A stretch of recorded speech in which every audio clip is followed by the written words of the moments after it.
आइए जानते हैं भगवान श्री कृष्ण की जन्म की कहानी। द्वापर युग में मथुरा में राजा उग्रसेन का राज था।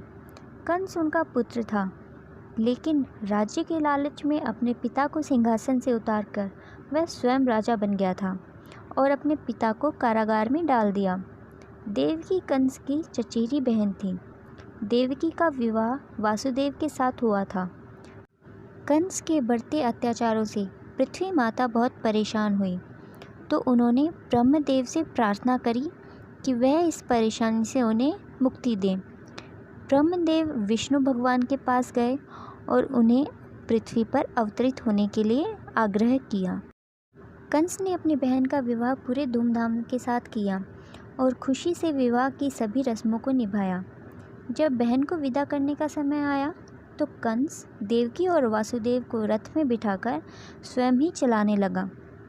तभी अचानक आकाशवाणी हुई कि देवकी का 8वां पुत्र ही कंस का काल होगा। आकाशवाणी सुनकर कंस तुरंत ही अपनी बहन को मारने के लिए तत्पर हो गया, लेकिन वासुदेव ने उसे समझाते हुए कहा कि तुम्हें अपनी बहन देवकी से कोई भय नहीं है। देवकी की 8वीं संतान से भय है, इसीलिए वे अपनी 8वीं संतान कंस को सौंप देंगे। कंस ने वासुदेव की बात मान ली, लेकिन उसने देवकी और वासुदेव को कारागार में कैद कर डाला। जब भी देवकी की कोई संतान होती तो कंस उसे मार देता। इसी तरह कंस ने एक एक करके देवकी की सभी संतानों को मार दिया और फिर भाद्रपद कृष्ण पक्ष की अष्टमी को रोहिणी नक्षत्र में श्री कृष्ण जी ने जन्म लिया। श्री कृष्ण के जन्म लेते ही कारागार में एक तेज प्रकाश छा गया। कारागार के सभी दरवाजे स्वतः ही खुल गए। सभी सैनिकों को गहरी नींद आ गई। वासुदेव और देवकी के सामने भगवान विष्णु प्रकट हुए और कहा कि उन्हें ही कृष्ण रूप में जन्म लिया है। विष्णु जी ने वासुदेव से कहा कि वे उन्हें इसी समय गोकुल में नंद बाबा के यहाँ पहुँचा दें और उनकी कन्या को लाकर कंस को सौंप दें। वासुदेव जी गोकुल में श्री कृष्ण को यशोदा जी के पास रखाए और उनकी कन्या लेकर आ गए। कन्या कंस को दे दी।